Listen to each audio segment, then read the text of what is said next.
එහෙම නරක කෙනෙක් නෙමෙයි කිය. ඒකනේ. ඔයාට බෑද මගේ වෙන්න?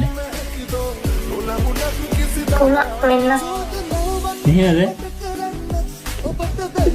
ඔව්. ඔය ඇත්තටමද කියන්නේ?